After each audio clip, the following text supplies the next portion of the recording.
यूं कहे कि इसे बिहार की राजनीति में एक बड़ा भूचाल कह सकते हैं, या यूं आप कह सकते हैं कि केंद्र की राजनीति में आने वाले कुछ एक सालों में जबरदस्त हलचल दिखाई देगी। चारा घोटाले केस में दोषी आरजेडी के अध्यक्ष लालू प्रसाद यादव को 5 साल की सजा सुना दी गई है। मामला चाईबासा ट्रेजरी से 37.7 करोड़ रुपए की अवैध निकासी का है और विशेष अदालत सीबीआई की उसने वीडियो कॉन्फ्रेंसिंग के जरिए लालू प्रसाद यादव को 5 साल की सजा सुना दी है। 17 साल तक चलने वाले इस मामले के बाद लालू प्रसाद यादव के राजनीतिक भविष्य पर अब बहुत बड़ा प्रश्न चिन्ह लगता हुआ दिखाई दे रहा है और उसके लिए सबसे बड़ी बात यह निकल कर आ रही है कि सुप्रीम कोर्ट के डायरेक्टिव के बाद अब जब लालू प्रसाद यादव सबसे पहले और सबसे बड़े नेता हैं तो आने वाले दिनों में और क्या क्या हो सकता है। तो सबसे पहले देखिए कि लालू की मुश्किलें कितनी बढ़ती हुई जा रही हैं और उसके बाद चर्चा करेंगे कि बिहार और केंद्र सरकार पर इसका क्या असर पड़ेगा। लेकिन सबसे पहले लालू की मुश्किलें।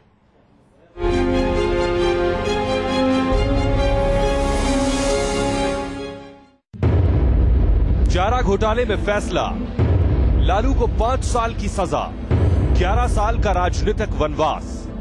जेल में लालू का दिल धक धक कर रहा था। उधर रांची की विशेष कोर्ट में लालू यादव की सजा पर बहस चल रही थी।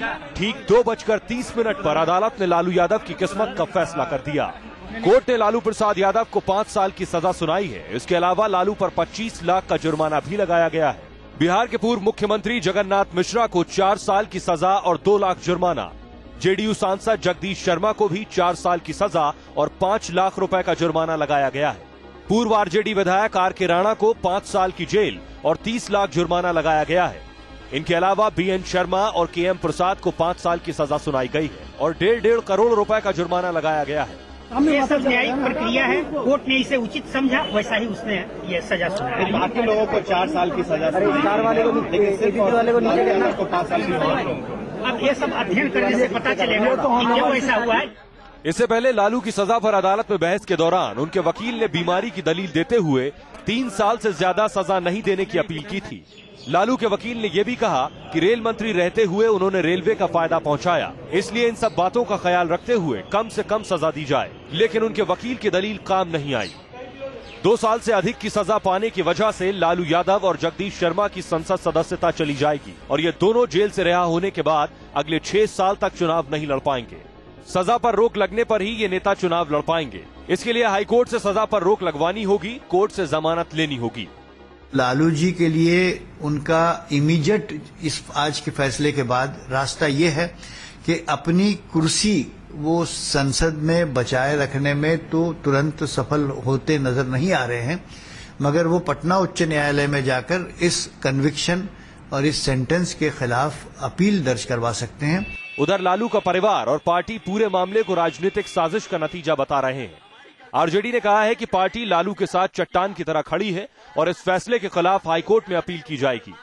हमें अभी बाकी है भरोसा बाकी है माननीय उच्च न्यायालय, माननीय उच्चतम न्यायालय और जो जनता की अदालत सबसे बड़ी अदालत है उसके बीच में जाएंगे। लोकतंत्र में तो यही है ना। नेता के लिए चुनाव लड़ना कोई जरूरी नहीं है अभी तत्काल, लेकिन अपील जब होगा, अपील में बरी हो जाएंगे हम, तो क्यों नहीं वोट लड़ेंगे। सदस्यता क्या चीज है, अब तो वोट की तैयारी है। हम डिमोरलाइज नहीं है, हमारा नेता डिमोरलाइज नहीं है। तुम्हें आशा थी ऐसा कुछ होगा, इसलिए हम गए थे हाई कोर्ट में, इसलिए हम गए थे सुप्रीम कोर्ट में। लालू को हुई सजा के बाद पार्टी पर आगे की रणनीति बनाने के लिए 6 अक्टूबर को आरजेडी की बैठक बुलाई गई है। लालू के वकीलों ने अपनी दलीलों से अदालत को ये यकीन दिलाने की कोशिश की कि लालू सीनियर सिटीजन हैं, बीमार हैं और बीमार रेल को सुधार कर खुद सुधर चुके हैं, लिहाजा उनकी सजा मिनिमम यानी 3 साल रखी जाए। लेकिन अदालत के पास सबूत थे और अदालत ये भरोसा दिलाना चाहती थी कि बड़े पदों पर बैठे हुए लोगों के खिलाफ भी अगर सबूत होंगे, गवाह होंगे तो उनको ठीक से सजा दी जाएगी।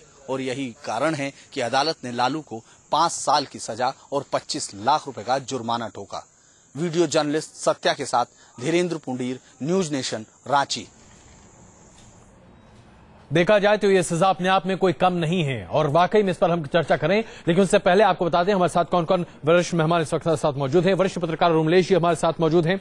पूर्व सीबीआई के निदेशक जोगिंदर सिंह जी इस वक्त हमारे साथ मौजूद हैं। इन्होंने बहुत मशक्कत की थी कि लालू प्रसाद यादव पर नकेल कसी जा सके। अफजल अब्बास जी जेडीयू के स्पोक्स पर्सन इस वक्त हमारे साथ मौजूद हैं और कुछ ही देर में अखिलेश प्रताप जी जो कि कांग्रेस के स्पोक्स पर्सन वो हमारे साथ होंगे और दिनेश जी आरजेडी के स्पोक्स पर्सन हमारे साथ होंगे। इससे पहले कि हम चर्चा को शुरू करें, आइए एक रिपोर्ट और आपको तुरंत दिखा दें।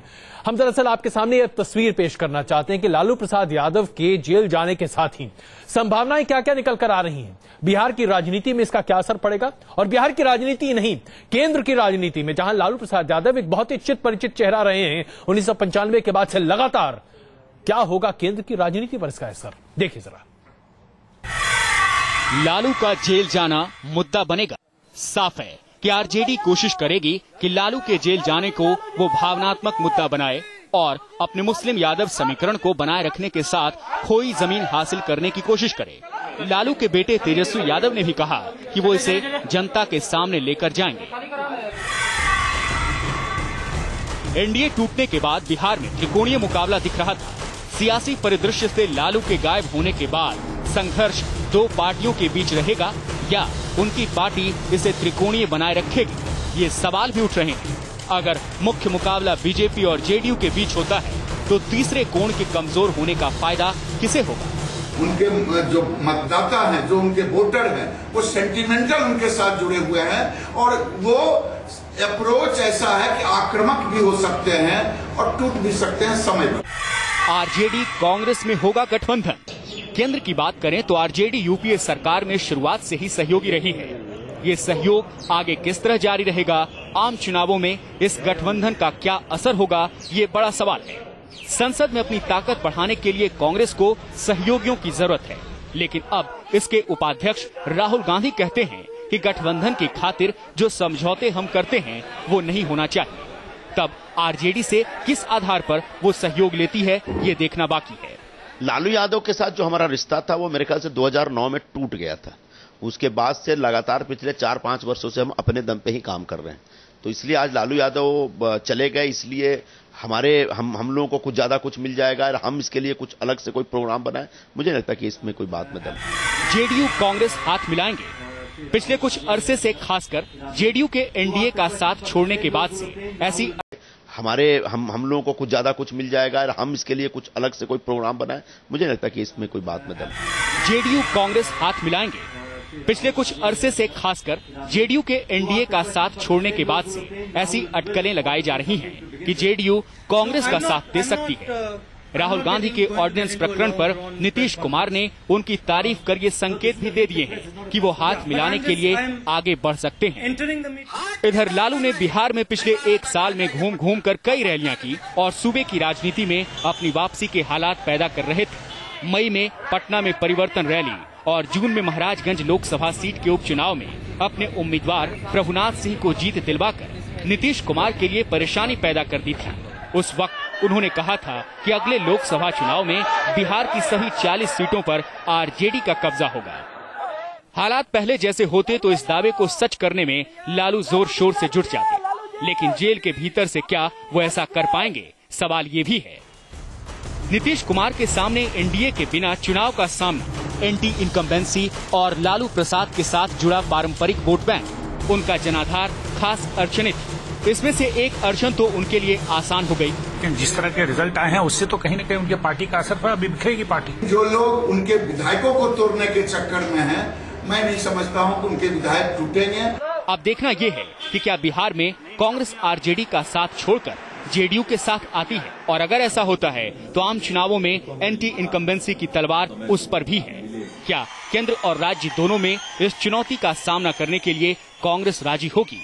इन तमाम राजनीतिक अटकलबाजियों और अनुमानों में उलटफेर हो सकता है अगर लालू प्रसाद जेल से ही अपनी राजनीतिक चालें चलती रहे। 1997 में चारा घोटाले में फंसने के बाद जिस तरह राबड़ी देवी को मुख्यमंत्री बनाकर उन्होंने राज्य की सत्ता संभाली थी, वैसा ही कदम वो अब भी उठा सकते हैं। बिहार की राजनीति पे नहीं, देश की राजनीति पर असर पड़ सकता है। लालू प्रसाद गैर बीजेपी दलों में एक मजबूत आवाज रहे हैं और जाहिर सी बात है उनकी पार्टी आरजेडी को अब नए सिरे से संघर्ष करना पड़ेगा बिहार में मजबूत होने के लिए। नीतीश और कांग्रेस की मजबूती बढ़ेगी। वहीं अगर बैकवर्ड नेताओं की बात करें, नीतीश और मुलायम को चैलेंज करने वाला अब कोई तीसरा नहीं बचा है। वीडियो जर्नलिस्ट संदीप दास के साथ सईद मुजीब इमाम, न्यूज नेशन, दिल्ली। तो तमाम समीकरण बढ़ते हुए दिखाई दे रहे हैं। उमलेश जी, शुरुआत आपसे करते हैं। एक बहुत छोटी टिप्पणी आपकी, आने वाले दिन आरजेडी के लिए आपको कैसे दिखते हैं, और बिहार और केंद्र की राजनीति पर लालू का जेल जाना अपने आप में क्या मायने रखता है? देखिए, लालू प्रसाद के लिए जेल जाना और ये सजा पाने के बाद ये निश्चित रूप से उनके कैरियर के लिए बहुत ही इससे बड़ा भयानक क्या हो सकता है, क्योंकि आपके पास जो राजनीतिक एक विश्वसनीयता होती है पूरे समाज देश के लिए, वो खत्म हो जाती है। लेकिन आपने कहा पॉलिटिकली आरजेडी का क्या होगा बिहार में, जो आपका सवाल है। मैं समझता हूं कि अगर दो चीजें लालू प्रसाद और उनकी फैमिली के लोग अगर वो करें, पहला ये कि आरजेडी पर फैमिली लीडरशिप न फिर से इंपोज की जाए, नंबर एक। नंबर दो, पूरी पार्टी खासकर इसके जो टॉप लीडर्स हैं 7, 8, 10, अगर वे सभी यूनाइट रहें जी, तो मुझे ऐसा लगता है कि 2014 के चुनाव में लालू प्रसाद की पार्टी यानी आरजेडी, भले ही लालू प्रसाद एमपी न बने, भले ही वो चुनाव 11 साल न लड़ें, इसके बावजूद आरजेडी एक बड़ी ताकत के रूप में आ सकती है। लेकिन आपने जो शर्तें रखी वो अपने आप में बड़ी मुश्किल से शर्तें हैं। इससे पहले कि हम दिनेश जी के पास चलें उनकी प्रतिक्रिया लेने के लिए कि आरजेडी का क्या होगा, जोगिंदर सिंह जी, आपने बड़ी मशक्कत की थी लालू जी को वहां पहुंचाने की, जहां अंततः वो आज पहुंचते हुए दिखाई दे रहे हैं। आपको आज लगता है कि सुकून मिला है? आईके गुजराल के वो तमाम फोन कॉल आज भी याद होंगे आपको? याद किया, मैंने अपनी किताब में लिखा था उन्होंने क्या किया था जी, और मुझे धमकी भी दी थी कि आपको पता है मैं प्रधानमंत्री हूं। मैं कहा जी आपको भी पता होना चाहिए कि मैं जो केस कर रहा हूं सुप्रीम कोर्ट और हाई कोर्ट के आदेश से कर रहा हूं, तो आपको पता भी नहीं होना चाहिए क्या है। मुझे अच्छी तरह याद है, मैं उनकी पूरी इज्जत करता था, पर मैंने कहा लिखित में सरकार दे दे, मैंने क्या लेना है जी। ये नहीं हो सकता कि रिस्पांसिबिलिटी जिम्मेवारी मेरी हो, अथॉरिटी को एक्सरसाइज करे। अगर जिम्मेवारी मेरी है तो अथॉरिटी भी मेरी होगी जी। हमें तो किसी पॉलिटिकल पार्टी से लेना देना नहीं था। हालांकि मेरे ऊपर कई एलिगेशन लगाए गए थे जी कि मैं बीजेपी के साथ हूं, उनकी मदद कर रहा हूं। दूसरी बात ये है, ये तो जोगिंदर सिंह जी आप मदद कर रहे थे क्या? बिहार पुलिस के नहीं, देखिए उस समय अखबारों में बहुत छप रहा था और आडवाणी जी के बहुत करीबी माने जाते थे आप। नहीं, मैं देखिए आडवाणी जी को तो एक बार मिला हूं जिंदगी में जी। अब कहने को जो मर्जी कह दे, ये खबर नहीं बनेगी। मैंने ये बताना चाहूंगा, ये केस हमने नहीं शुरू किया था जी। 1990 ने बिहार पुलिस ने रजिस्टर किया था सरकार के आदेश के बाद। 5 साल तक कुछ केस हिला से नहीं, अफसरों के ऊपर प्रेशर डाला गया, ये चीजें इन्वेस्टिगेशन में आई हैं। तब कुछ लोग पीआईएल के लिए गए हाई कोर्ट में कि ये केस सीबीआई इन्वेस्टिगेट करे जी। उस ऑर्डर के खिलाफ बिहार गवर्नमेंट, जिसके श्री यादव मुख्यमंत्री थे जी, सुप्रीम कोर्ट गई ये कहने के लिए कि केस हम करेंगे, सीबीआई नहीं करेगी। सुप्रीम कोर्ट ने कहा नहीं, केस सीबीआई करेगी और चीफ जस्टिस इसको खुद मॉनिटर करेंगे। चलिए, आज आपको संतोष है ना जोगिंदर सिंह जी कि आपने जो मुहिम छेड़ी थी वो अंजाम तक पहुंच गई? संतोष का नहीं, संतोष की बात नहीं है जी। इसका मतलब इन्वेस्टिगेशन ठीक हुई। और दूसरी, मैं चैनल से अपील करूंगा जी, जो क्रिमिनल एलिमेंट जेल में जाते हैं उनको लायनाइज मत कीजिए, उनको शेर बबर मत बताइए कि कुछ कर लेंगे। इस देश की सबसे बड़ी प्रॉब्लम है इस समय पार्लियामेंट में जी 162 एमपीज हैं जिनके खिलाफ दागी हैं जी, जिनमें 43 बीजेपी के हैं, 42 कांग्रेस के हैं जी जी, झारखंड के जो 88% है। तो मैं ये इतना कहना चाहूंगा, ऐसे आदमियों को तो जैसे मार्केट कहती थी जी, publicity is the oxygen of terrorism, वही इन लोगों के बढ़ने के लिए है। कुछ फर्क नहीं पड़ता, हमें चाहिए अच्छे रूलर, चाहे किसी पार्टी के भी। महत्वपूर्ण और अहम बात आप कह रहे हैं जोगिंदर सिंह जी। हम आते हैं आपके पास, जरा राजनीति पर चर्चा कर लेते हैं। तो दिनेश जी, उमलेश जी का आकलन है कि अगर परिवारवाद को नहीं थोपा गया आरजेडी के ऊपर तो अभी भी बचने के चांसेस हैं। लेकिन आप लोग तो पहले ही से तय कर चुके हैं कि राबड़ी जी और लालू जी के बेटे जी के नेतृत्व में आप लोग सब कुछ करते हुए दिखाई देंगे, तो परिवारवाद तो रहेगा ही ना। देखिए, ये सब जो आपके द्वारा और आप कोई मीडिया के द्वारा जी जो नेतृत्व की जो बात उठ रहा है, पार्टी के अंदर कोई ऐसी बात नहीं है। लालू जी हमारे नेता हैं, कल भी रहेंगे, कल भी थे, इसमें कोई परिवारवाद की कोई बात नहीं है। लालू जी हमारे नेता रहेंगे, चाहे वो जेल में रहे चाहे जेल से बाहर रहे। चलिए, हम लोग पूरी पार्टी जी एक मुंह से तैयार है। बिल्कुल, जेल में रहे, जेल के बाहर रहे, नहीं है, पहले जेल में थे तो राबड़ी